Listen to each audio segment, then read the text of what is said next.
আমরা হয়তোবা ভাবছি যে এই 5টা ব্যাংকের প্রবলেমটা সলভ করে দিলে বাংলাদেশের ব্যাংকিং ইন্ডাস্ট্রি প্রবলেম সলভ হবে। আসলে কিন্তু তা না। এই 5টা ব্যাংক হচ্ছে আমাদের সামনে একটা ইন্ডিকেশন। দিস ইন্ডিকেশন কিন্তু অন্যান্য ব্যাংকগুলোর ক্ষেত্রেও আছে। সুতরাং আমরা যদি এই মুহূর্তে আমাদের ডিপোজিটরদের আস্থার জায়গায় ফিরে নিয়ে আসতে চাই, তাহলে সেইখানে গভর্নেন্স ক্রিয়েট করা ছাড়া কোনো বিকল্প নাই। এবং সেই গভর্নেন্সটা খালি বুলি না, খালি স্লোগান না, খালি এই টক শোতে আলোচনা না, এইটা সত্যিকার অর্থে সবাইকে ইনহেল করতে হবে।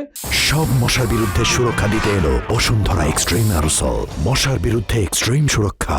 এবং প্রতিদিন নতুন নতুন করে একটু একটু করে গভর্নেন্স স্ট্রেংথেন করতে হবে। ইট ইজ নট দ্যাট যে এরকম যে চাইলে আগামীকাল সকল গভর্নেন্স স্ট্রেংথেন হয়ে যাবে, এটা কিন্তু এভাবে হয় না। এটা একটা প্রক্রিয়ার মধ্য দিয়ে যেতে হয়। তো সেই প্রক্রিয়াটা আসলে এখন আমরা কোনো দৃশ্যমান অগ্রগতি এখনো দেখছি না। আমরা চাই যে সেই জায়গাটা একটা দৃশ্যমান অগ্রগতি, যাতে করে ব্যাংকগুলোতে মানুষ আস্থা ফিরে পায়, ব্যাংকগুলোতে মানুষ টাকা রাখলে মনে করে যে টাকাটা ফেরত আসতে পারবে। নাহলে 24,000 কোটি কেন, আরো হাজার কোটি টাকা দিলেও কিন্তু এই টাকা মুহূর্তের মধ্যে শেষ হয়ে যাবে।